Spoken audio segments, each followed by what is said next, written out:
Hi, this is Haun from Cleveland, Ohio. You are listening to California Dreaming on the Orbital Jigsaw Network. California Dreaming is brought to you by BLUBRRY. You know, there is a little bit more to making a podcast than just talking into a mic and hitting publish. You need more than that. And I'm talking about a reliable hosting service so your time can be spent working on your show. You also want accurate download numbers, you want to see the audience that you're reaching, and you're going to want a webpage that is simple and easy to work with. That's why I choose BLUBRRY. With its simple media hosting and fully integrated WordPress website, it can't get any easier. So if you host a show or if you're thinking about starting one, visit www.orbitaljigsaw.com/dream to give BLUBRRY a try for a month for free. BLUBRRY's support team will be right there every step of the way to help you migrate over so you won't lose any of your subscribers in the process. And if you're brand new to this, they can get your new show up and running. And with a month for free to try it out using promo code DREAM, what have you got to lose? There are a number of ways that you can support California Dreaming. You can follow us on Facebook, Instagram, and Twitter. You can spread the word about the show. You could recommend us in podcast and true crime fan groups, and you can leave the show a rating and a review on Apple Podcasts or whichever platform you listen to the show on. And if you would like to go a little above and beyond that, you can support our show on our Patreon. For as little as $1 a month, you can gain access to one exclusive bonus per month. And there are currently more than 30 episodes that you can binge, so it is a pretty good deal for just $1. This week, I would like to thank Chelsea M., Justine F., Amy B., Stephanie D., Jim M., Melissa Y., Sarah S., Kim C., Jennifer, and Alyssa for joining Patreon, and I would like to thank Alma for raising her pledge to the next level. And if you aren't interested in a monthly donation, you can help with a one-time donation to our show through PayPal using our email, californiapod@gmail.com. Every little bit helps in keeping the lights on and keeping us free of ads. So thank you. I'd also like to make a quick announcement about the Facebook group. We've always been open and welcoming of all the posts the group members have been making. We really enjoy the engagement, the interaction, the things that bring about interesting discussions and open up conversations. And posts of all kinds are always welcomed, whether they're true crime related or if there's something personal that you want to share on our page, but you can't share it on your personal page. You know that this is a safe place. We love all the memes. We love the posts about our pets, our families, our children. We can discuss current news events, breaking news, crime news. You know, you can even open up about something that you might be struggling with in your personal life, something that you might need to seek advice about, something that you need to vent about. This is a group of nearly 1,600 people, and it has become abundantly clear that no matter what is going on with you, you are not alone. You can also announce your triumphs, your wins, your successes, your big brags, little brags, parent brags, humble brags. We really, really want to hear all of it and share with you in your joys. But just as a reminder, we do want to keep our posts interesting, thought-provoking, and we always enjoy a great conversation starter. At the same time, we want to try to keep the posts relevant to the purpose of this community that we've created, as well as free of politics, religion, or things that are meant to incite or provoke hostility. We also want to avoid duplicate posts or irrelevant posts where we are becoming less interesting and more of a nuisance than anything else to those who follow our page. So that being said, please, I want all of your posts to keep on coming, but have those caveats in mind when you do post. We really do appreciate every single one of you who actively participates in the group, and please feel free to reach out to me or any one of our admins if you have any questions or concerns about anything.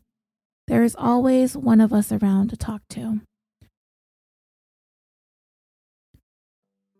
As I mentioned in the group earlier this week, I had a different episode planned, but I've decided to postpone that one until next week because I've gotten a chance to talk to somebody who has written about the case in the Orange County Register, who is going to give me a little bit more insight into the story. So I've decided to put that one off until next week, until after I get a chance to talk to him. His name is Keith. He joined our group this week, and he is also a podcaster. So, if you stay tuned to the end of this episode, I will play a promo for his show. It's called Crime Beat, and it can be found across all of your favorite podcast platforms. So in place of that planned episode, I managed to throw together this episode in a day and a half, and I'm going to share with you a story that is likely familiar to some of you. It was, again, recommended to me by a listener, and I can't remember who or when because I'm so bad at that stuff.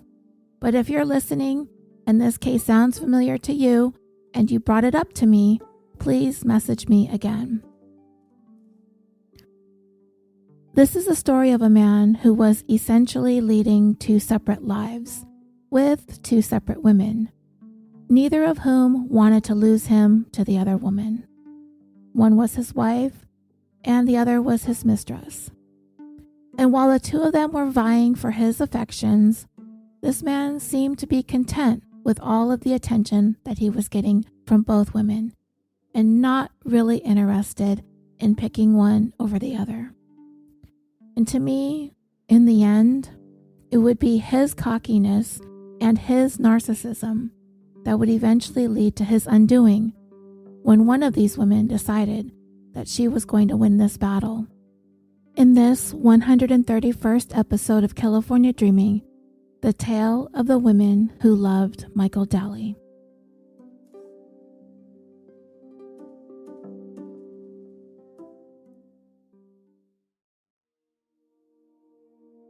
Our story today takes place in the city of Ventura, California, situated about halfway between Los Angeles and Santa Barbara.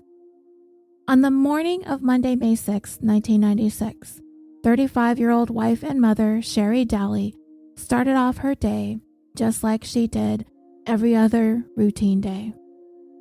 She dropped off her two sons at school, and before she headed home, she stopped to do some shopping at a nearby Target. One of her friends, who was head of security at the store, recalled seeing Sherri come in on that day because she specifically stopped to talk to him for a few minutes before she went on with her shopping.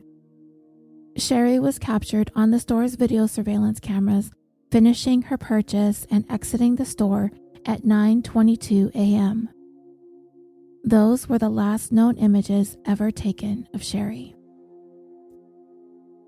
It wasn't until later on that afternoon when Sherri failed to pick up her children from school and school administrators got in touch with her husband, the children's father, Michael Daly, that anyone realized that something was amiss. Sherri dutifully picked up her boys from school every single day without fail, so for her to not show up was incredibly troubling. After collecting his kids from school, Michael drove home expecting to find Sherri there. She was supposed to have been there around noon, where she operated an in-home daycare. So I'm assuming that Sherri had hired someone to be there with the children in the morning so she could drop her boys off, run her errands, and then make it back to take over or relieve the other childcare provider. But she apparently never showed up. When Michael found Sherri wasn't there, he dialed 911 to report her missing. But at the time, the policy was that a person needed to be missing for 72 hours before a report could be filed. Meanwhile, at Michael and Sherri's home, when parents started arriving to pick up their children, they inquired about Sherri's whereabouts, and Michael told them that she was missing. They were like, "Wait, what? What do you mean she's missing? She's got to be somewhere." Ventura is not a huge town, so they started to volunteer to go searching various locations that they thought Sherri might be. they did not want to wait that mandatory 3 days to start looking for her. This was very unusual for Sherri. The van that Sherri drove was actually found by one of those parents that Sherri provided daycare for, and it was still sitting in the parking lot of that Target. The vehicle was unlocked, the keys were hanging from the ignition, and her driver's license, which was attached to her keychain, was there. The items that she had purchased were in the back seat, as well as her handbag, all inside, just sitting there. So of course, Sherri's friends are alarmed by what they found. I mean, she'd been at the Target that morning, and the fact that her van was still there with all of her personal belongings and her purchases, they're thinking there is no way that she would have gone anywhere without any of her stuff. There's no way that she would have not shown up to take care of the kids at her daycare, and there is certainly no way that she would have not shown up to pick up her boys from school. So her friends who found the van contacted police again and reported what they had discovered. And it was at that point police decided to forego their 72-hour policy and begin the search for Sherri immediately, as there was nothing about her and nothing in her background that would have led anyone to believe that she would have left the area on her own, based on the business that she ran and, of course, having her own children to be responsible for. Once police were alerted, a large-scale search for Sherri began, and it wasn't long before the media got involved, as well as all of Sherri's friends and the community as a whole. Flyers were printed and they were passed out all across Ventura. The local news descended on the locations of where Sherri went missing. They reported from where the searches were being coordinated, and they also interviewed Sherri's husband, Michael. He expressed his concern for his wife and how important she was to him and their family. He was very much front and center, at least in the day or two following Sherri's disappearance. All of Sherri's friends and those she associated with through the daycare all agreed that there was no way Sherri would have voluntarily left. Something or someone had prevented her from showing up at home and showing up to get her kids after school. Her husband Michael was expressing the same sentiments, but his thoughts immediately went to the worst case scenario. When he spoke to some of Sherri's friends and their neighbors about what may have happened, he said that he was afraid that Sherri may have been taken by force, like kidnapped or something, and he had this feeling that it was going to end badly. He was telling people that he could feel it, that something terrible had happened to Sherri. Now, Sherri and Michael, they were pretty well known and well liked in the community because they had both been raised in this area. They went to high school together, they were high school sweethearts, and according to Sherri's mom, Carlene, Michael was Sherri's first and only love. And in her words, when it came to Sherri, the sun rose and set in Michael. The couple said their I do's in 1986 and would go on to have 2 boys together. At the time of Sherri's disappearance, I mentioned that she operated a daycare out of their home, and Michael was the manager of a local grocery store. During the course of their 12 years of marriage, there had been some pretty serious issues. Things were rocky. What it sounded like to me is Michael wanted the comforts and stability of his home life with Sherri and his boys, but it wasn't quite enough for him. It had been reported that he really wasn't interested in ending the marriage, but he also wasn't interested in staying loyal to it either. However, Michael also didn't go through any sort of effort to hide the fact that he was indeed having affairs. And there was one woman in particular that became a long-term, steady affair. Her name, Diana Haun. They met at the grocery store. She was hired there and they worked together. And apparently at some point in her life, Diana had dabbled in modeling, so she was somewhat attractive and Michael was very attracted to her. And before long, Michael and Diana began an illicit affair. But it wasn't like it was some sort of dirty little secret. Everyone at work knew that they were seeing one another. People in Michael's family knew about his relationship with Diana. and eventually Sherri would find out about the affair as well. I will come back to that and talk more about the relationship between Michael and Sherri and Michael and Diana as our story progresses.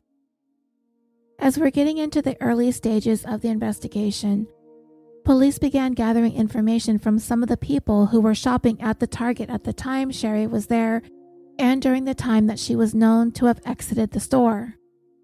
One woman who was walking through the Target parking lot reported to police that she happened to notice a woman sitting in a car by herself. And what stood out to her was the fact that she was wearing a blonde wig. It stuck with her because the wig was not subtle. It clearly was not this woman's natural hair. Another thing that the woman noticed that she found to be very bizarre was the fact that not only was she wearing this cheap-looking wig, the woman in the car also had on so much makeup she could see, even from the distance that she was when she passed by the car, that it looked so unnatural because it had been caked on so thick. The sight of this woman sitting in the car with this spackled on makeup and terrible wig was so alarming to this witness that she decided to go ahead and try to make note of the license plate. But when she did, something else became obvious to her. The license plate itself had been modified. So clearly, this woman did not want to be recognized, nor did she want the license plate of her vehicle be identified either. Based on the time the witness said she saw this strange woman sitting in her car, it was just a few minutes before Sherri was seen leaving the Target on that surveillance footage. As Sherri was getting into her van and putting her things inside and getting ready to start the ignition, that woman in the wig and makeup pulled her car up behind Sherri's van, essentially blocking her into her parking spot. The car that this woman was driving was a bluish-greenish Nissan Altima. As Sherri was seated in the driver's seat, the woman got out of this Nissan and approached Sherri on the driver's side of her van. The women had a brief verbal exchange, at which point Sherri got out of her vehicle, turned to face away from the woman. She placed her hands behind her back, at which point the woman put Sherri in handcuffs. Investigators have opined that this woman informed Sherri, or at least led her to believe, that she was some sort of member of law enforcement. And for some reason that Sherri was in some kind of trouble, and Sherri did not seem to do anything to resist or argue or protest the reasons why she was being placed into custody, as by witnesses' accounts, Sherri was completely compliant. I did later read a report that suggested that Sherri may have been under the impression that her husband may have been up to something illegal and that it might have interfered with or become problematic with the fact that she was the owner of an in-home daycare, which is why Sherri did not appear to resist. Because really, if any of us were out of the blue randomly approached by a quote-unquote detective and told that we were under arrest, and we literally had no clue what any of this was about, we're probably going to get pretty upset and start proclaiming our innocence. We didn't do anything. What is this all about? I mean, it's a little bit after 9 a.m. on a Monday. Sherri's a mom and a daycare provider. What in the world could Sherri have possibly done to be placed under arrest? The fact that her husband just might be into something illegal that could have gotten them both in trouble, I'll explore that possibility as we go along here. The fact is, whatever wig woman said to Sherri, it didn't seem to be all that much of a shock to her. Once she was handcuffed, the woman arresting her escorted her over to her Altima, opened the back door, placed Sherri in the back seat, and drove away. There were numerous witnesses who saw the whole thing take place, and all of them thought the same thing. This was a detective, and that detective was arresting Sherri. End of story. It all went down pretty quickly and quietly and smoothly. It wasn't a big spectacle in the parking lot. The women drove off, and that was that. So Ventura police looked into their department as well as other surrounding local law enforcement agencies, and they were able to confirm that nobody within any of those departments had taken Sherri Daly into custody that morning, nor had she been processed into any of their jails. So it quickly became clear to investigators assigned to Sherri's case that this was some sort of abduction, and they weren't getting their hopes up that this was somehow going to end well, because it almost never does.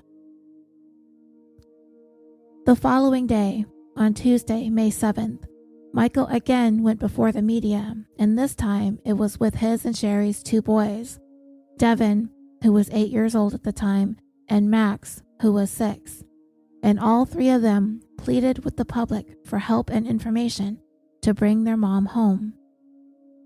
Michael himself said this was completely out of character for Sherri, that she wouldn't just get into a car with a stranger, and that she would not abandon her children like this.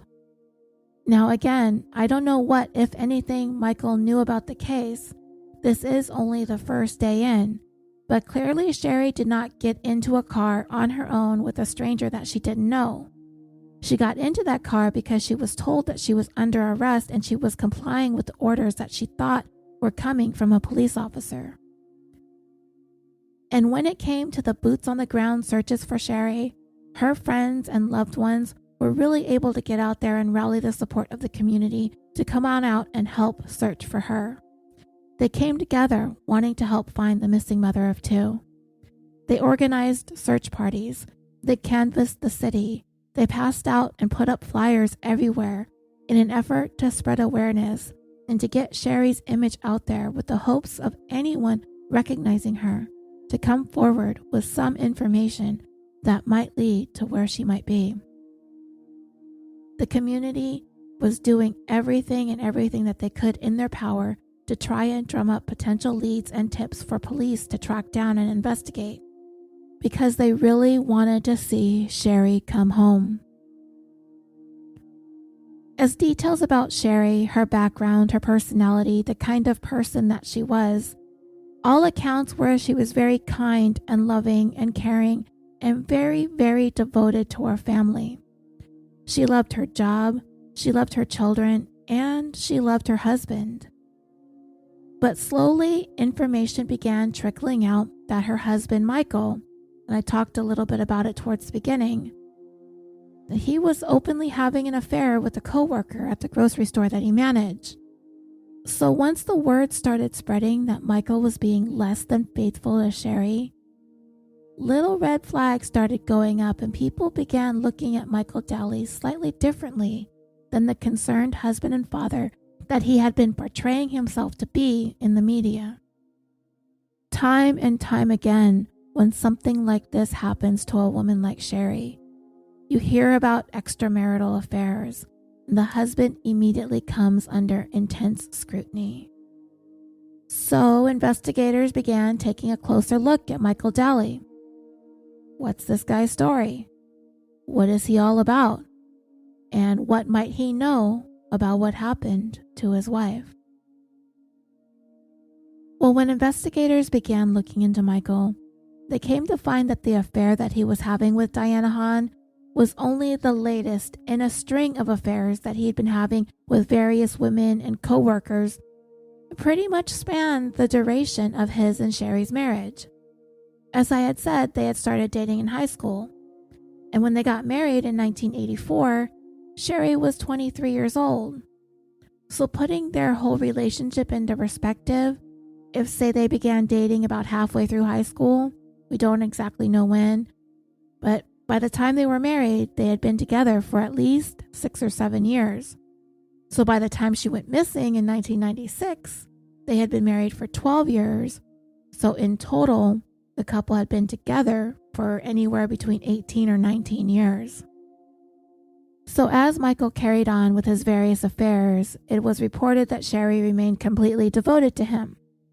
How much or how little she knew about what Michael was up to, we really can't say, but the impression I'm getting is that Michael knew Sherri would never leave him. Therefore, he felt at liberty to do what he wanted to do, and he wasn't going to be made to face any real consequences. Sherri wasn't going to leave him. Not only that, she was determined to try and make things work.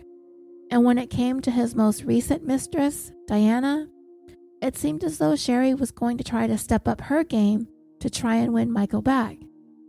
Which is really sad to even have to say out loud, because from all I can see, Michael appeared to really enjoy having these two women compete for him, and that's just gross.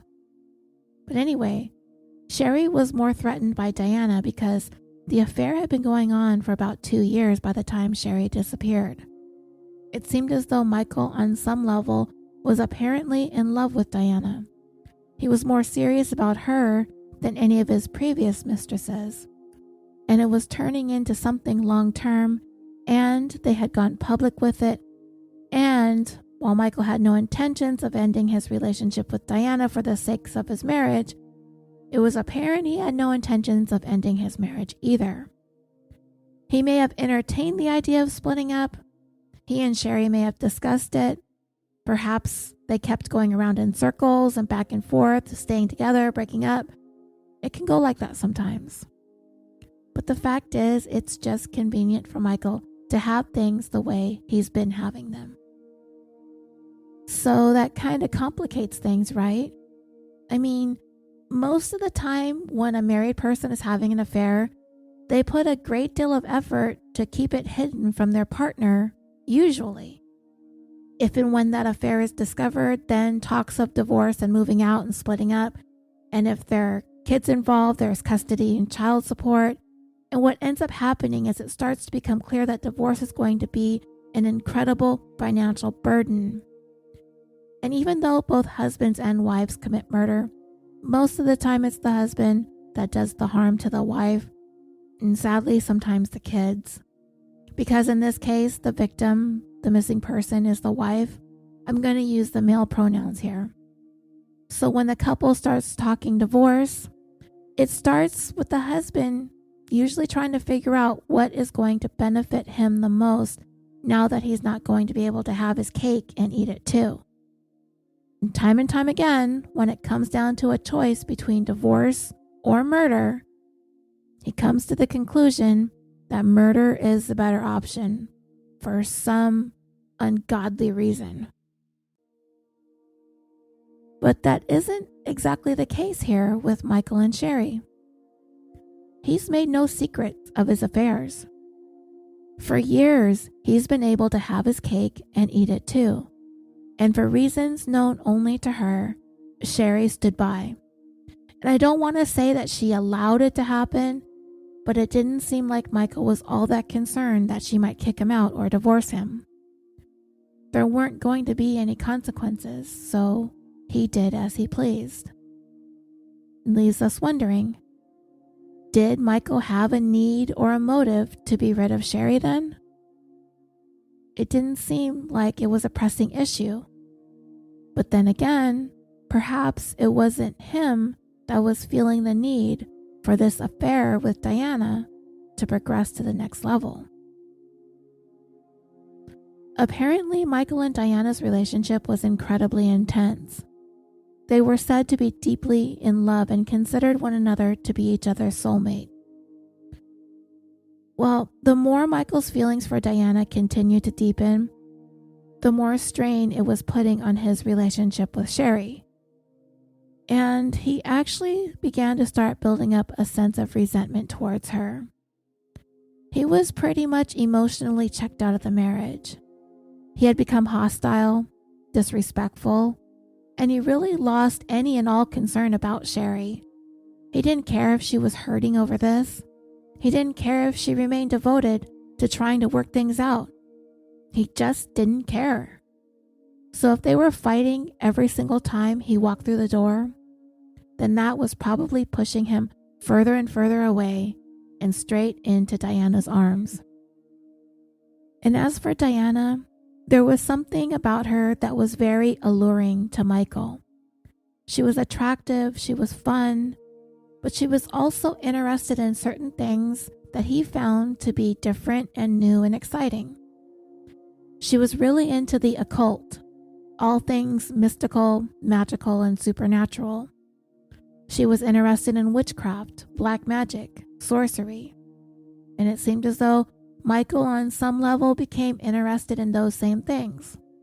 Whether or not it was genuine, I can't say, but whatever the case, he thoroughly enjoyed that side of Diana, and he was drawn even closer to her because of it. Sherri, sensing that she was losing Michael to this other woman, decided to try to take a stand for herself and for her marriage, and she began to fight back. There had been an occasion when she actually went to Michael and Diana's place of work and confronted her face to face and told her to leave her husband and her family alone. And it would be this confrontation that compelled Michael to make a drastic decision. And I don't know if he did it because Sherri gave him an ultimatum to make a choice and he called her bluff, or if he was just trying to make some sort of point to Sherri. But whatever the case was, following that confrontation between Sherri and Diana, Michael moved out and he went to go live with Diana. Though he didn't tell Sherri that he is moving in with her. He just said that he was going to move out so he could have some time and space to himself to try and figure out what he wanted to do next. Eventually, Sherri figured it out that he was in fact living with Diana because her kids told her that their dad and Diana had an apartment together. Apparently, while their boys were with Diana and Michael, they acted as though they were a family.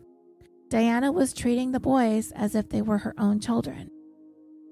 I mean, if you're dating someone that has children, by all means, if that relationship is going to have a future, then yes, embracing your role in your partner's children's lives is totally important. But if you're having an affair with someone who's married, I'm not one to think it's a good idea to bring the children into the middle of it. I don't want to come off as being too judgmental. These are very personal and intimate and private matters. But anyway, that's how Sherri found out, through her own kids.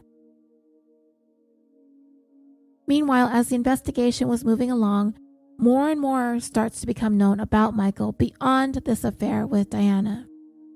It was revealed that Michael was not only being unfaithful to his marriage, he was also being unfaithful to his mistress as well. Behind both of their backs, Michael had been indulging in a lifestyle of excess that included regularly hiring sex workers, and on top of that, he had a need to feed his own insatiable cocaine habit. So this guy is just excessive, with everything. He's just a mess of a man. And I feel terribly for Sherri having to have gone through something like this with a man that she clearly loved and was devoted to. And for her to have been treated so badly, it's heartbreaking. And yes, she chose to stay. I'm not going to sit here and judge her for that, but that doesn't take away from how we feel about her situation and how painful we know that it must have been. And yet, in the face of all of this, the infidelity, and I don't even know how much or how little Sherri knew about the sex workers and the drugs. I know she had some idea of the drugs, but I think she may have had somewhat of an idea that there was more going on with just his affair with Diana. But in the face of all of it, Sherri continued to fight for this man. She felt as though she was in this competition, pitted up against the exotic and alluring mistress. So she made an attempt to glam herself up. I guess if you've seen pictures of Sherri in high school, she was a cute little blonde, but maybe as she was starting to have kids and she was getting into her mid-30s, sometimes we turn into these frumpy moms, And I say we because I can totally include myself in that. And I don't even know if that's much of a thing anymore. All the moms I see on Facebook and Instagram nowadays are pretty glamorous, but that might just be because of the advent of social media. We're talking about the 90s here with Sherri, it's not the greatest decade when it came to style and fashion, am I right? Sherri had kind of this awkward hairstyle. It was sort of long and stringy and wavy, and she had kind of this poofy thing that she did on the top and on the sides, and she had some long bangs. And by no means was she overweight in any pictures that I saw of her, but she did feel the need to drop a few pounds So she made herself over. She straightened and darkened her hair.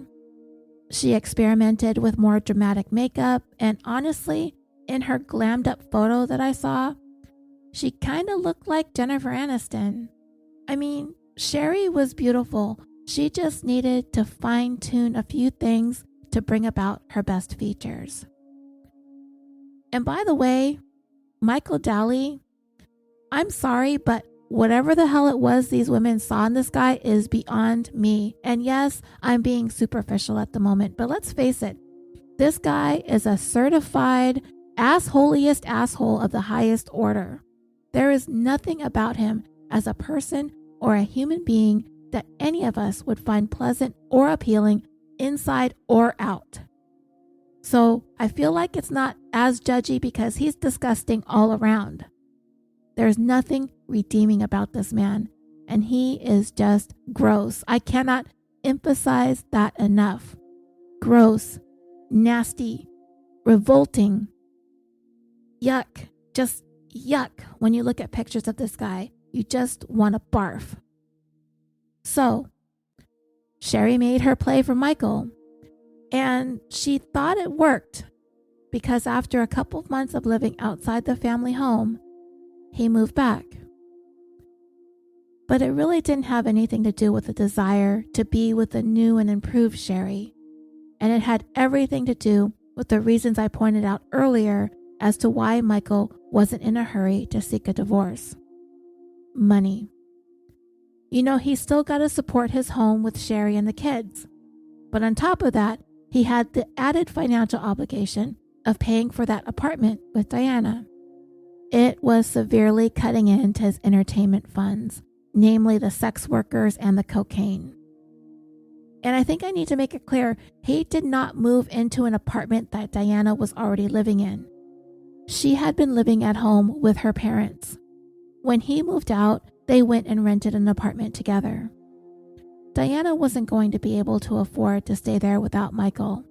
And within a couple months, he realized that supporting 2 women and 2 homes was severely cramping his style. So he sent Diana back home to live with her parents and opted to move back in with Sherri and the kids. And I'm going to guess that this did not make Diana Haun very happy. Not at all. Because let's face it, just because Sherri was willing to put up with Michael's BS doesn't mean Diana was going to. Investigators decided it was time to bring Michael and Diana in for questioning as their suspicions began to zero in on one or both of them. Diana more so because they know for a fact that it was indeed a woman that kidnapped Sherri from that parking lot. So they are interested in her, definitely, but they are not eliminating Michael as possibly having some sort of involvement. When they went over to the Daly home and knocked on the door, it was actually Diana that answered, and she was almost naked, wearing some pretty revealing lingerie. She invited the detectives in, but Michael, he was reluctant to come down, like a coward, and meet with the detectives. They insisted that he show himself, and when he did, he too had on only a pair of boxers. No time wasted in setting up house, these two, right? They told them they wanted to take them down to the police station for interviews, so they agreed. They got dressed and voluntarily came in for questioning. One of the first things investigators wanted to know from Diana was where she was the morning of Monday, May 6th. She explained that after she got up that morning, she went on a bike ride. She actually called it an exercise ride. She said she rode from her home in Port Hueneme to a place called Surfer's Knoll. I looked on maps, and one way that's about an hour-long bike ride, 10 miles or 16 kilometers one way. She said she sunbathed for a while and then rode home. Detectives were skeptical of this story because it kind of seemed like a long bike ride, and it was an activity that they would not be able to verify. So essentially, they have her accounting for this large portion of the whole day, and in no way were they going to be able to follow up on her story. It just so happened, as the investigators were talking to Diana, they received a phone call from one of her coworkers at the grocery store. and they said, "Make sure you look at the scratches on Diana's forehead." The coworker said that when Diana came into work on the Monday that Sherri disappeared, she had scratches on her forehead and her face was completely red as if she had been in some sort of physical altercation. The way Diana's hair was styled, it appeared to be long and all one length. Perhaps it was long layers. Her hair was parted to the side and it sort of hung down across her forehead, and the end of it was pulled back and maybe tucked behind her ear or something like that. So most of her forehead was covered by her hair. So detectives asked Diana to move her hair to the side and let them see. And there they saw 2 clear scratches in the middle of her forehead. So they asked her, "How did you get those scratches?" Diana explained, "Well, I was riding my bike and there were some men who started catcalling me. I was momentarily distracted. I lost my balance and fell and hit my head." Investigators remained skeptical of her story because honestly, they looked like fingernail scratches. But for the time being, both Diana and Michael were free to go. But they remained at the top of the suspect list. But if we're being real here, they were the suspect list. While the community continued the ongoing effort to search for Sherri, investigators assigned to her case decided to take an even closer look at Diana Haun's background. What is this woman all about? And they really weren't finding all that much. Diana's life, for the most part, was relatively unremarkable. She did have a traumatic incident in her childhood that may or may not have had an effect on who she would turn out to be and what she would turn out to be like. She was at a playground on a basketball court, and somehow the hoop and the backboard collapsed. I don't know if it was the result of someone dunking or if the structural integrity of the thing gave way, but when it did come down, it struck Diana on the head, causing her to suffer a massive head injury that led to some what they've thought was pretty severe brain damage. It has been reported, though, that once she recovered, Diana went back to school and her academic performance had no drop-off whatsoever. So it wasn't thought that the damage had been that extensive, as Diana was still able to keep up the pace at school. But as Diana grew up and got into adulthood, she was largely unambitious, kind of apathetic. She received compensation for the injuries that she sustained on that basketball court, so she was mostly living off that money. But when it came to seeking work, Diana mostly found herself in low-skill, low-paying jobs. At the grocery store, she worked in the deli department. Now, I personally think working in a grocery store is perfectly legitimate, but it seemed that that's where Diana finally settled after a series of dead-end jobs. Diana was a relatively attractive woman. She was, at least in some part, Japanese, and looking at pictures of her, you can kind of tell she appears to be mixed with something. She has a very distinctive, unique look about her. Michael Daly is also of Japanese descent, though I don't know if he's mixed or not. He does appear, though, to have stronger Asian features than Diana, and the couple was said to have connected in part through their shared cultural background. Diana was single, and she made a habit of dating married men. And the reasons some women might do this might involve a resistance to getting too close to someone that they're in a relationship with. They want that boundary clearly in place. There is an understanding that this relationship is only going to go so far. They find a certain amount of comfort in that. Another reason might be an inability to form intimate relationships with people, maybe a fear of an absolute commitment. There might be a part of Diana that likes the fact that she can woo men away from their marriages. Maybe it gives her self-esteem a boost. It gives her a sense of control.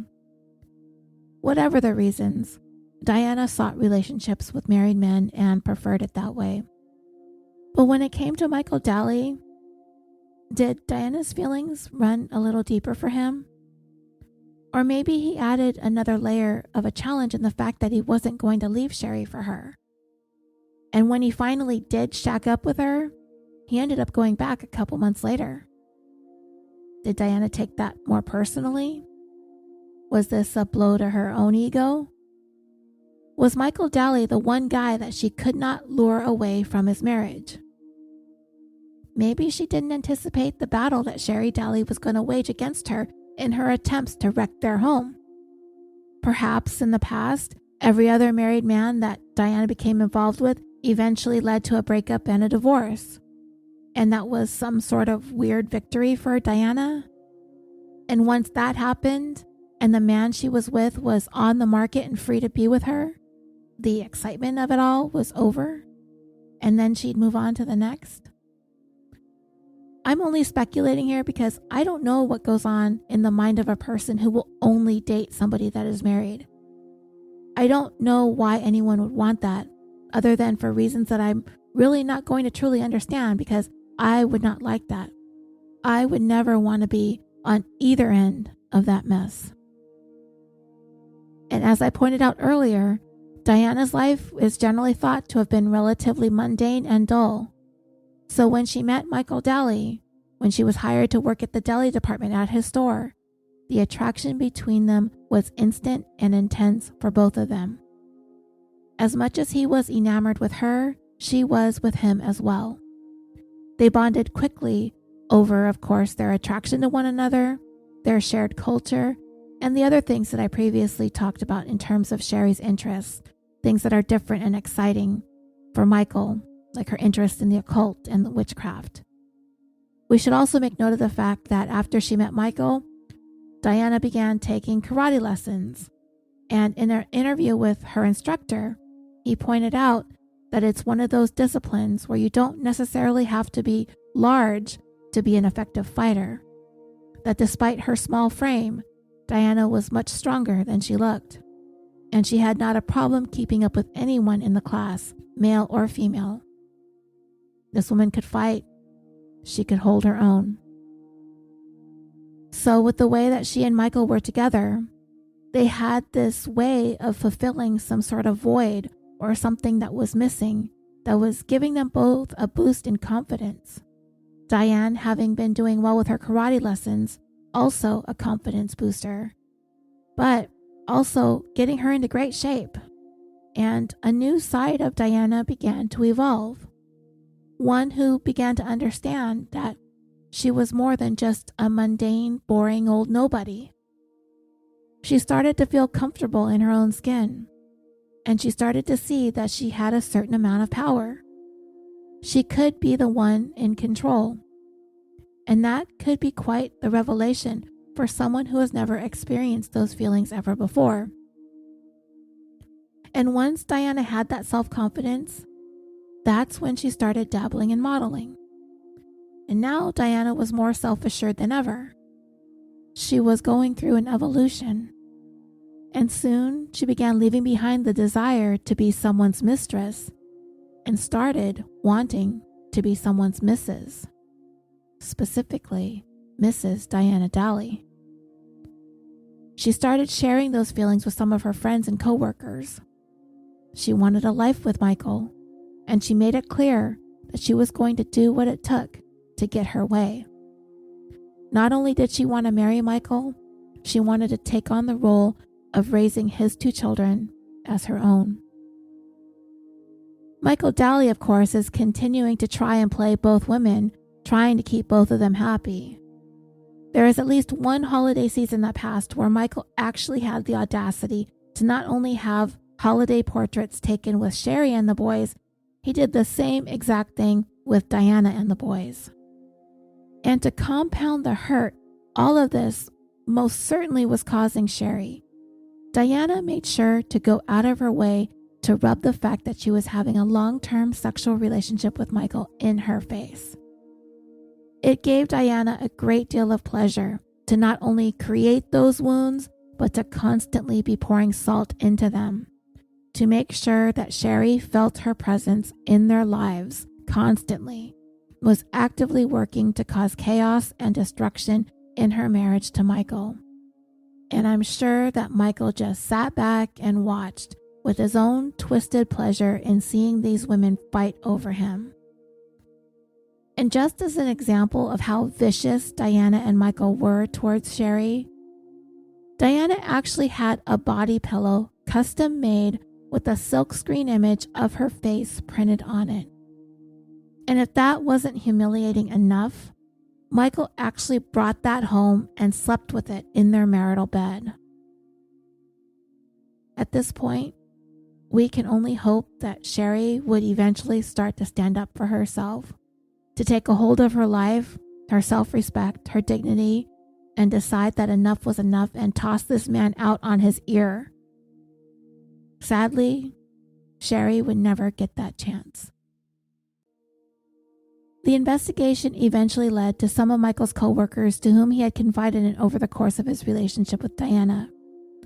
Witnesses came forward and said that there were occasions when they would be working and talking with Michael and that he would express how much he hated his wife and how things would be so much better if she was just gone, if she would just disappear. He also insinuated that the beauty of his relationship with Diana is the fact that if he really, really wanted Sherri to vanish, he wouldn't even have to do it himself. And he also alluded to that old-fashioned idea that we discussed in the recent episode on Thora Chamberlain. If Sherri disappeared and no one was ever able to find her or what happened to her, then essentially there is no crime. It's that old no body, no crime philosophy. But for this investigation, detectives can't simply go on some idle chit-chat that took place in the back room of a grocery store. It's not nearly enough to prove anything when it comes to Michael Daly and what involvement he may or may not have had with Sherri's disappearance. Investigators desperately needed a break, a big one. No matter what Diana and Michael did to Sherri, no matter how hurtful they were to her and how much they just carried on, no matter how awful these people were, it simply wasn't enough. It's a big leap from that to actually causing harm to Sherri. Well, that big break finally came. Detectives on the case were able to track down the car that was used to kidnap Sherri from the Target parking lot, that bluish-greenish Nissan Altima. It was found at the Oxnard Airport, which is about 9 miles or 14.5 kilometers south-southeast of Ventura. Because it was at the airport, there was this momentary flicker of hope that Sherri might actually still be alive. Perhaps she was quote-unquote arrested by this woman in the wig, and maybe she was threatened or otherwise forced to leave town. With all the turmoil in Sherri's life, could it have been possible? Sure. But is it likely? Highly doubtful, considering that she has 2 children that she would have never left behind. So no, dreamers, Sherri did not get on a plane and fly off to parts unknown to escape the torment and humiliation Michael and Diana were causing her. The Altima was at the airport because it was a rental. The investigation into Diana Haun revealed that the vehicle had been rented in her name. Investigators were also able to retrieve the original copies of the rental agreement, and it was made out to Diana Haun. Her signature was on several places on the contracts, as well as her initials in various places. This was the first major break investigators had been hoping for. We'll talk more about the rental car in a moment. Even though detectives were focusing more and more in on Diana Haun, they were still keeping a watchful eye on Michael and what he was up to in the days and weeks following Sherri's disappearance. Remember, with the exception of the person who made Sherri disappear, nobody knows what's become of her thus far. It isn't known if she's alive or if she's dead. And if you really put yourself in the place of someone who is missing a loved one, any of us, if our significant other inexplicably goes missing, what are we going to do over the next several days and weeks, perhaps months? It's going to be massively traumatic. I don't know how many of us know what it's like to have a loved one go missing. I don't know. I've never been through it. Most of us are probably more familiar with how it feels when someone close to us passes away. It's painful, but it's not a mystery, at least for the most part anyway. Our loved ones die. We go through the gamut of emotions: shock, denial, sadness, sorrow, grief, anger, emptiness, and eventually, time passes and we heal. But when someone is missing, our emotions really have no direction to go. We've heard it so many times over, like life goes on, but there's still this big, open, empty void that keeps you from fully being able to move forward because you just don't have any answers. And to me, that seems like it would be more difficult than death, the not knowing. And I can't even imagine being in that limbo. Michael Daly's high school sweetheart, his wife of a dozen years, the mother of his 2 young children, has vanished without a trace. Should he be stuck in that void? That place where your life has come to a screeching halt because something has caused your partner to no longer exist, and you cannot advance forward until you have some answers. Your life, your world, it would just be frozen in time because the unanswered questions are hanging over you and making progressing in any direction impossible. You would think, right? No, not Michael Daly. He carried on without missing a beat. The media followed him around for some time, and he'd just go through his day with that stupid, arrogant smirk on his face, somehow twisting this around in his own head that managed to stroke his ego even more than it already had been up to this point. He moved Diana Haun in without a moment's hesitation. This man never stopped.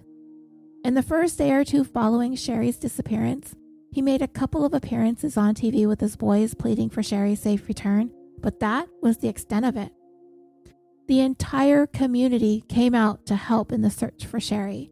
They were going out on foot with search teams, scouring the surrounding areas, passing out flyers, doing all that they could to help. But Michael Daly did not participate in any of the search efforts. He simply carried on with life, Diana by his side, like nothing ever happened. They were even seen shopping for jet skis, planning for the upcoming summer vacation that was just around the corner. What's more, within days of Sherri's disappearance, investigators surveilling him saw him as he packed up Sherri's entire wardrobe and donated all of it. And if that wasn't enough, there's more. By May 14th, just 8 days after Sherri disappeared, Michael went to the Ventura County Superior Court and filed for a legal separation from Sherri. 8 days. These are definitely not the actions of a man who is hoping for the safe return of his missing wife. And I think it's safe to assume that Michael Daly knows that Sherri is never coming back. In the meantime, the rental car, the Nissan Altima, was towed and brought into the crime lab and searched for potential evidence. It didn't take long at all to determine that some kind of violent event took place on the inside of that vehicle. It did appear as though that someone had made an attempt to clean up the inside of the car. The seats had been scrubbed, the floor mats had been washed, but despite the effort, a great deal of blood evidence was found throughout the car, mainly in the back seat. There were dry blood spots found in various places where a person who tried to clean it up had overlooked. The blood was later determined to be human, and later DNA testing revealed that it was Sherri's. Human blood had soaked into the back seat and saturated the floorboard.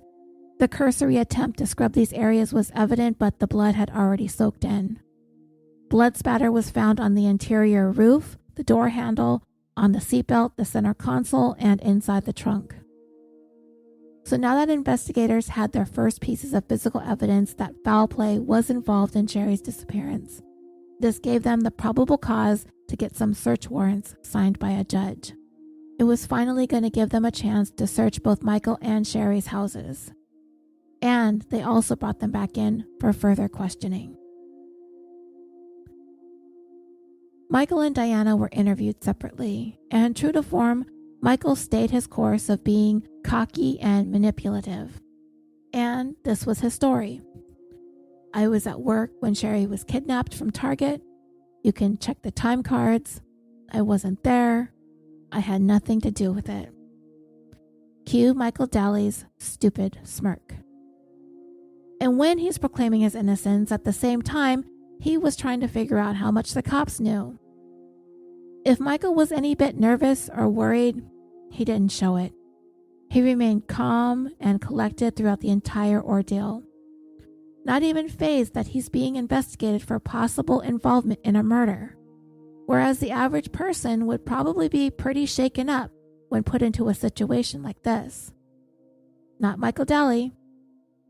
But again, we do know that it was a woman who confronted and kidnapped Sherri in that parking lot, not a man.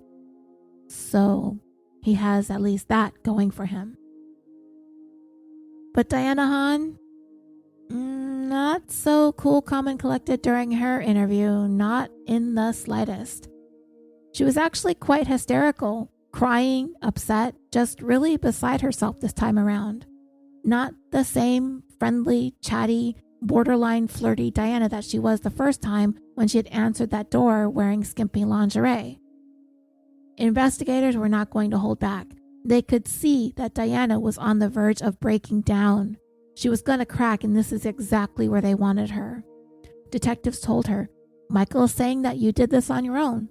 You're the one responsible for Sherri not being here. He's laid the entire blame at your door. This has Diana shaken to her core. How could Michael do this to her? She was in hysterics, repeatedly asking, begging, pleading to speak with Michael. So they brought Michael in to be alone with Diana. Of course, the whole thing was being video and audio recorded. Part of it you can see on YouTube, and I'll post links of the videos in the show notes. So we sat down, and they're looking at each other, very longingly and lovingly. Michael leans in and hugs Diana to comfort her, and it was working. He assured her that these people were only going to be able to keep her in custody for 24 hours. That was it, and he promised that he would see her the following day. And then the detectives described Michael doing something unlike anything they had ever seen before. Maybe it was some sort of confidence-building technique used in martial arts, building up someone, kind of hyping up a person, like right before they're about to go in for a fight. Like, come on, you've got this, you can do this. It was kind of like a really bizarre, next-level pep talk. And as investigators watched from an adjoining room, they could slowly see the confidence rebuilding within Diana. 8 hours of vigorous interrogation had brought Diana right up to the breaking point. And within minutes, Michael was able to dismantle it all. He talked her back down and undid everything the detectives had accomplished. He had replenished everything Diana needed to hold up under the next round with detectives. So they took Michael out of the room and started in on Diana again. They showed her a picture of Sherri and asked her, if we find her, how's Sherri gonna look? Is she gonna look like she does in this picture? Diana came up with some dumbass answer like she might have done something different to her hair. And the detective was like, yeah, right. A new hairstyle, and her face is gonna be all bloated and her body all covered in maggots, right? That's how we're going to find her. Is that something that anybody deserves? Does anybody deserve to be left like that? They're asking Diana. Now I can see where the detective is trying to go with this, but pleading to Diana Haun's sense of decency and humanity isn't going to get him anywhere, because we know how little regard Diana had for Sherri. I would even go so far as to say that I'm sure she hated the woman for being the one roadblock in her efforts to become Michael Daly's wife. In the interrogation video, Diana barely batted an eyelash when he told her that they were going to find Sherri bloated and covered in maggots. She barely even flinched. She just stared blankly. A second detective made one last-ditch effort. "We want her body, Diana.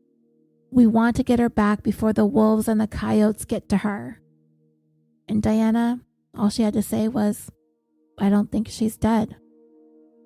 Exasperated, the detective threw his hands up and said, "Okay, you can't help me, fine. Good luck in court." He got up and Diana was promptly handcuffed, arrested, and booked on kidnapping and murder charges. For now, stupid, smiling, smirking what's-his-face would remain free. The evidence against Diana continued to pile up. Going through her financial records, they uncovered a number of checks that she had written on her account. One was paid to the order of a wig shop. When investigators spoke to the owner of that store, she totally remembered Diana because Diana specifically asked for a wig that would make her look like a police officer. What a dummy, right? This woman, I just can't with her. They found another check written by Diana paid to the order of a local department store. And with that transaction, Diana had purchased a tan pantsuit, like professional women's business attire. Witnesses who saw Sherri being arrested said the officer arresting her, or this quote-unquote officer, was wearing a tan pantsuit. Another check was paid to the order of another store where Diana made purchases of matches, lighter fluid, a hatchet, crazy glue, and large garbage bags. All of those things sound pretty frightening, and we all have an idea of what each of those things is for. But the one thing that gives me the heebie-jeebies is the crazy glue. Like, what in the holy murder kit is that going to be used for? I'm not even going to speculate because honestly, I don't even want to know. Diana did go to some lengths to try and cover her tracks, but clearly she did not put as much effort into it as she should have. For starters, why the hell is she writing checks everywhere? Why not make all of these purchases with cash? I don't know, maybe she didn't have the money, and maybe the checks may or may not have cleared the bank. Whatever the case, she wrote the checks, but she did make an attempt to alter her signature, I assume to make the claim that her checkbook was stolen and she didn't write these checks or whatever. But she did make one big, huge mistake in that she used a green ink pen to write all of her checks. And when she was arrested, what do you know? They found a green ink pen in her purse. Later forensic testing of the ink on the checks when compared to the ink from the pen in her purse, the chemical makeup of both ink samples were identical. So, the investigators know that Diana Haun is good for this murder.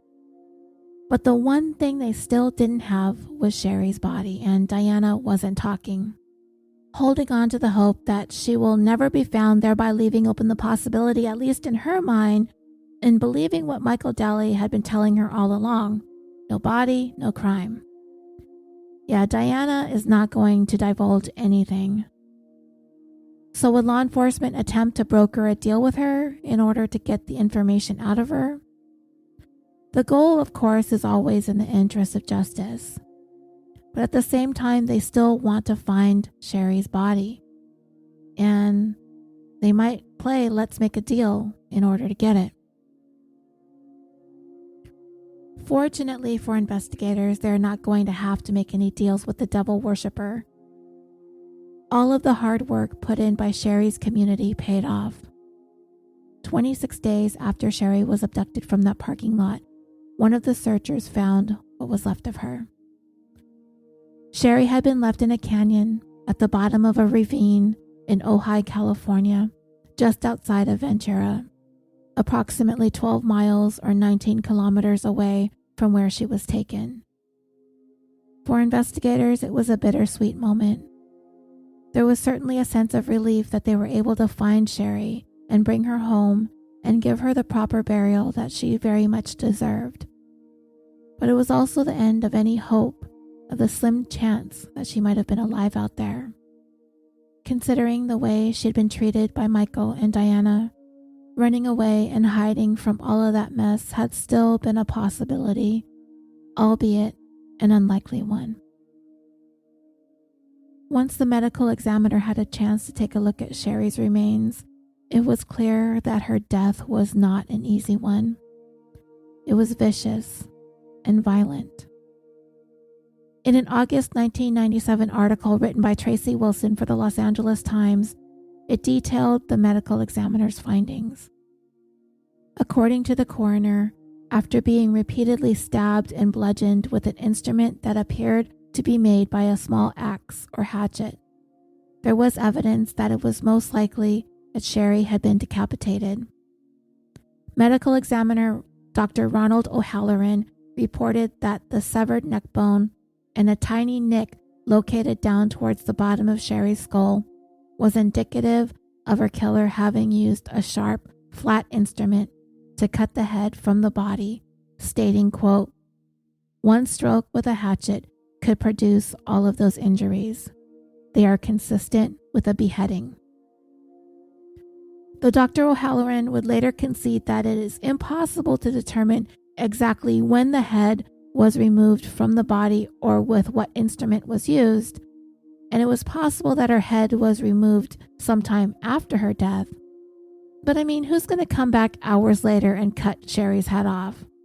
If you ask me, I truly believe that Diana Haun had enough hate and rage and strength to do exactly just that to Sherri. Interestingly enough, we know that when Sherri was kidnapped, Diana had placed her in handcuffs. And from witnesses' statements, she did put her hands behind her back to be cuffed. And incidentally, it's been theorized that Diana used Michael's drug use or his involvement with illegal drugs as a reason for her having been arrested. Like perhaps drugs had turned up inside the home where she ran her daycare, or maybe she was told by one of the children or one of the parents that they had found a stash and reported it to police. Because everyone has said that they don't believe Sherri would have complied the way that she did. Anyway, we know that some portion of the attack on Sherri took place inside the Nissan Altima based on the large amounts of blood that was found in the back seat. Though we can't know exactly what happened, it seems likely that the attack on Sherri began in the back seat while she was still handcuffed. I wondered if maybe Sherri started realizing that something wasn't right and started creating a scene inside the car as Diana was driving along. Maybe Sherri suddenly recognized Diana under all that makeup and the wig and came to realize that she was in a pretty precarious situation. Whether or not Sherri actually recognized Diana under all that makeup and the wig can never be known. But maybe Sherri started screaming for help, forcing Diana to pull over and launch her attack on Sherri to shut her up. As stupid as Diana was, I don't think that she intended to leave any evidence of a violent struggle inside the car. If she could just get Sherri to the remote location in one piece, she could commit this crime outside the car and leave very little in the way of evidence behind. I think it was likely that Diana had no choice but to try and shut Sherri up so she could make it the rest of the way to the remote location that she had chosen. But remember, Diana had scratches on her forehead. So this means at some point she removed the handcuffs. I don't think she would have taken them off while Sherri was still in the car, but rather once she reached her chosen location and removed Sherri from the vehicle, that's when she took them off. But whatever the case was, by the time the women arrived at the canyon, Sherri was injured and bleeding in the back seat. I think Diana then pulled Sherri from the vehicle, at which point she removed the handcuffs. And I'm thinking it was an effort to not leave any evidence behind that could be traced back to her. But either Sherri was pretending to be more injured than she was, or Diana underestimated Sherri's will to survive.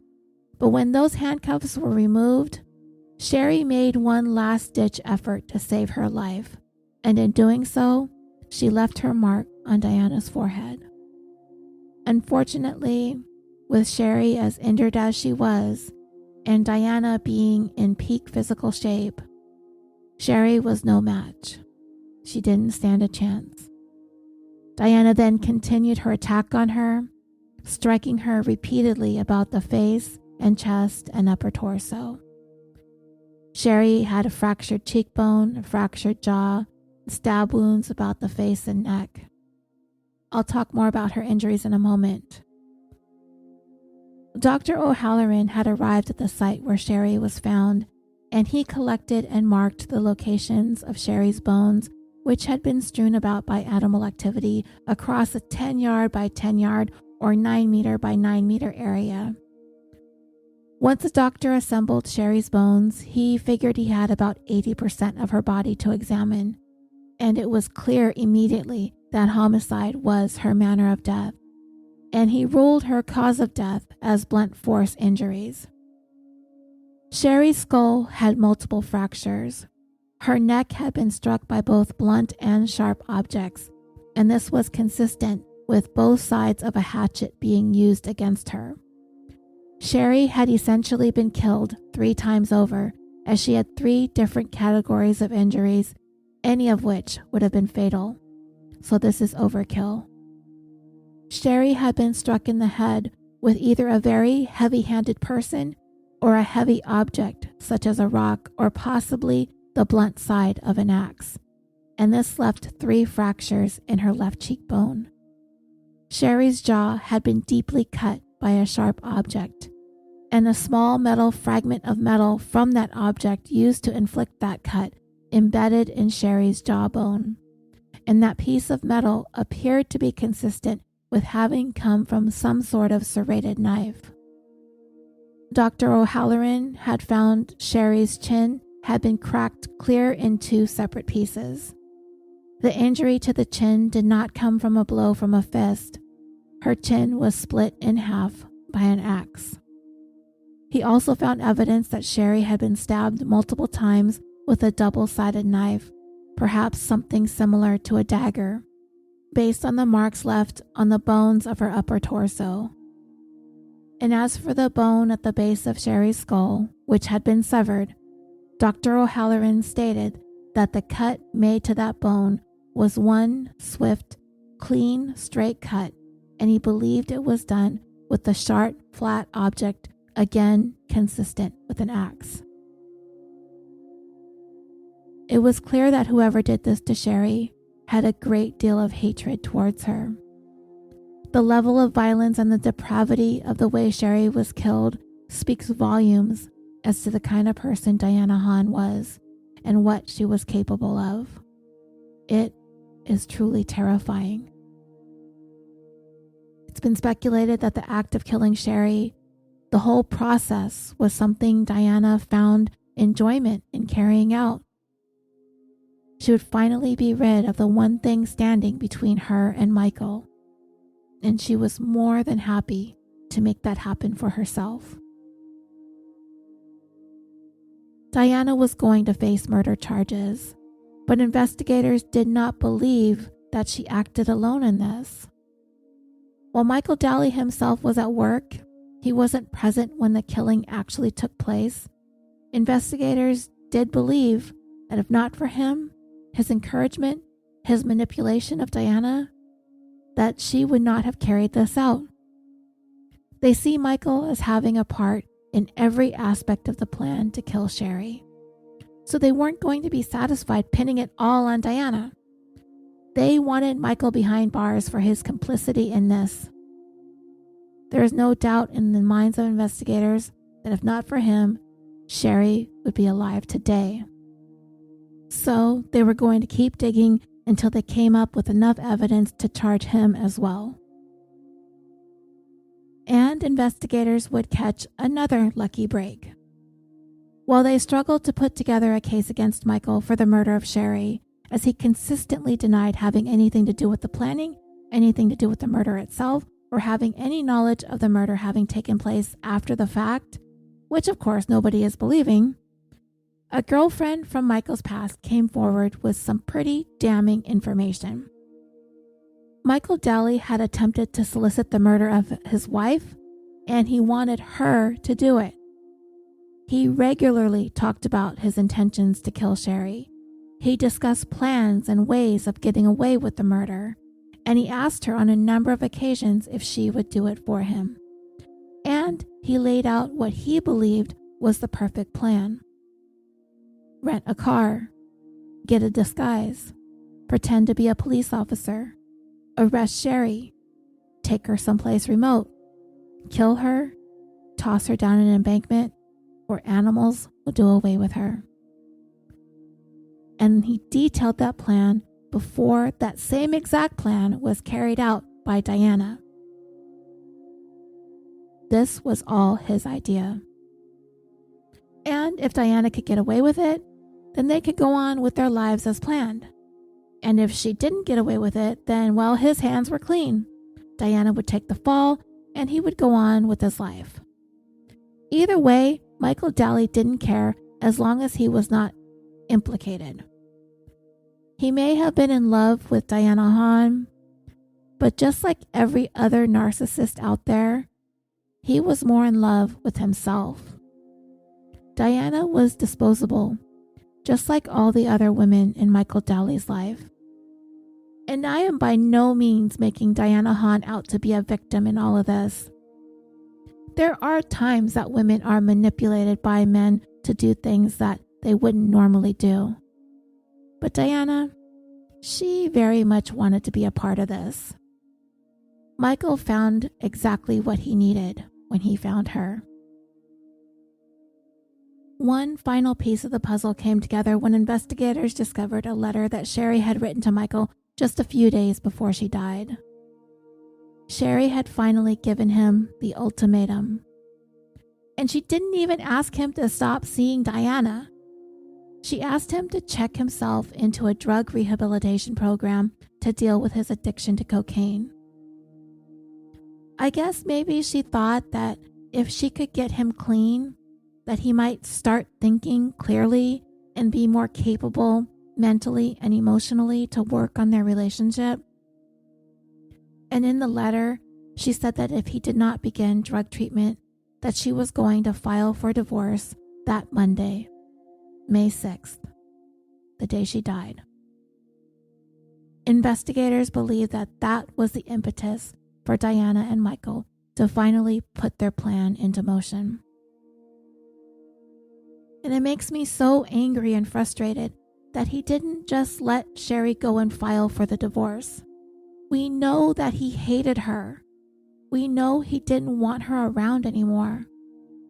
Why was this whole entire elaborate plan preferable to divorce? Because he's a selfish piece of human garbage that did not want to lose his house or pay child support. He'd already been down that road. He tried living without Sherri and he couldn't swing it. If they divorced, she was going to get half of everything, if not more, including his pension. He'd be paying child support for the next dozen years, and he'd have to support Diana too. That and his sex workers and his cocaine habit, there was no way Michael was going to be able to keep up the life he wanted to live. So Sherri had to die. And if I had to guess, Diana would become the new Mrs. Daly, and someone else would become Michael's new mistress, and he would carry on like nothing's changed.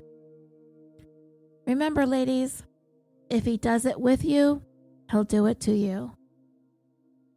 It took about 6 more months following Diana's arrest to build up enough evidence against Michael before they were able to finally charge him with murder as well. Diana and Michael would face trial separately. She went first since her case was more solid than Michael's. Prosecutors laid out the entire planning of the whole thing. 3 days before Sherri's death, Diana started her shopping spree. She bought that wig. She purchased a fake police badge. She bought the pantsuit. She rented the car on Sunday, the day before the murder. She purchased poster board and used that to manipulate the license plate on the rental car. She bought the axe and the trash bags and the lighter fluid and the matches and the super glue. And then she put the plan into action. which I have already laid out in detail. Though it doesn't seem that Diana used the matches or the lighter fluid, I'm assuming that she was going to try to burn Sherri's body and backed off that plan. And I still don't know what, if anything, she did with that super glue. After Diana killed Sherri, she called up a local dry cleaners. I can't with this woman, asking for advice on how to clean blood out of the back seat of a car. She's a genius, right? Her defense, well, she didn't take the stand, but her lawyer said, yes, Diana was involved in this, kind of, but she wasn't the one who killed Sherri. That was it. That was her entire defense. And the jury, well, they sided with the prosecution. After 6 weeks of testimony, the jury convicted Diana of first-degree murder, at which time a crowd had gathered outside the courtroom and they erupted in cheers at the news of the verdict. And while Diana was facing the possibility of being sentenced to death, the jury had rejected that, and the judge went on to sentence Diana to life in prison without the possibility of parole. Diana said nothing at her sentencing hearing, and she stared at the floor as Sherri's mother delivered an emotionally charged impact statement. Today, Diana Haun is 58 years old and is housed at the Central California Women's Facility in Chowchilla, California. She will die in prison. As for Michael, his trial began 6 months after Diana's. He was absolutely certain that he was going to be found not guilty on all charges, as he has maintained he had nothing to do with any of this, confident and cocky as ever. And his attorneys would insist that this was all on Diana Haun. She was the one who planned and carried out Sherri's murder. She did it on her own, by herself. Michael had nothing to do with it. But the prosecutors portrayed Michael as the puppet master. Diana was his puppet and he pulled the strings. He was the one who compelled Diana into committing this crime. And in order to prove that, as Diana was making her rounds that day that she killed Sherri, she was calling Michael every single step of the way, and phone records confirm that. From the time that she was sitting in the Target parking lot, she called him. From the time that she was at the scene where she left Sherri's body, she called him. From the time that she went to a self-serve car wash to try and clean the blood out of the back seat, she called him. From the time that she went to a hardware store to get some cleaning supplies, she called him. Every step she took, she brought Michael Daly along with her. And in laying it all out, it was very clear that they were in this together. Michael's jury also found him guilty of Sherri's murder, and he too was given a life sentence without the possibility of parole. Today, Michael is 59 years old and is housed at the California State Prison in Lancaster, California, and he too will die there. The only thing Michael Daly would ever admit to was being guilty of falling in love with another woman. As for Michael and Sherri's boys, they were raised by Michael's parents. At the time, both Max and Devin did not believe that their father had anything to do with their mother's death. If that remains true today is unknown. I didn't look too hard for the boys because I really have no reason to, but from a cursory search that I made, it appeared as though they do have an active online presence. Today, Devin would be 32 years old, or at least going on 32, and Max would be going on 30.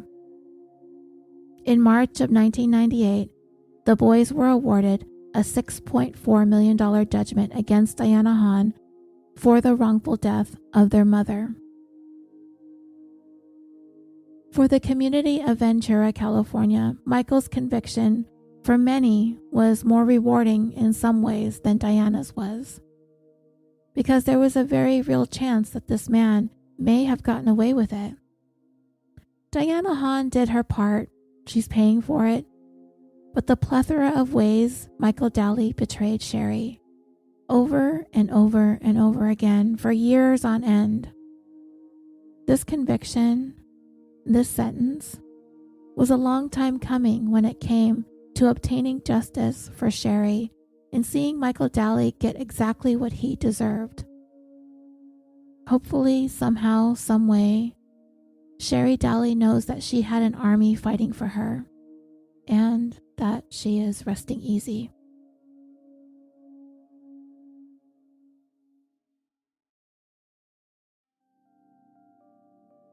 And that will bring this 131st episode of California Dreaming to a close. I would encourage you to come over to our Facebook discussion group if you haven't done so yet and request to join.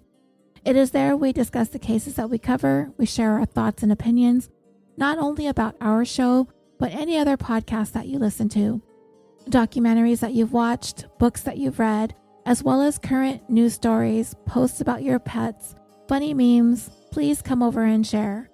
You can also go over to our show's Facebook page and like that page and leave a review or a recommendation. You can also follow us on Twitter at CaliforniaPod and on Instagram at CaliforniaDreamingPod. And I would like to wish a happy birthday to Nicole A. and Catherine K. on February 1st, Jen M. and Tabitha S. on February 4th, Leanne H. on the 5th, and Carolyn L. on the 6th, which is today as I'm recording this. Happy birthday, everybody. California Dreaming is brought to you by the Orbital Jigsaw Network, a podcast production company on a mission to create some of the best podcasts to listen to, with an eclectic roster of shows and content including true crime, history, sports, entertainment, gaming, and social media. So come visit our website at www.orbitaljigsaw.com, and there you will find links to all of our podcasts, as well as a link to our merchandise store. Again, that's www.orbitaljigsaw.com. Thank you so much for listening. I'm your host, Roseanne. Until next time, sweet dreams.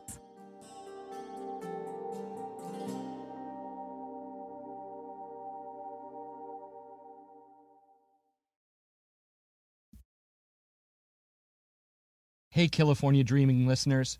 My name is Keith Sharon. When I'm not listening to Roseanne Sinclair spin amazing true crime tales, I'm the host of a podcast called Crime Beat, which is produced by the Southern California News Group. We produce a deep dive narrative podcast about fascinating cases in Southern California. Crime Beat Season 1 was called Stealing Nixon's Millions, and it was about the biggest bank heist in the history of the United States. That story was the inspiration for the 2019 movie Finding Steve McQueen, with Forrest Whitaker, Travis Fimmel, Rachel Taylor, and William Fichtner. Season 2 was called Mom vs. Murderer. It focused on the murder of Kathy Torres, the Cal State Fullerton student who was found stabbed 74 times in the trunk of her own car. Please subscribe on Apple or wherever you get your podcasts. We're currently working on an incredible case for Season 3. Coming soon.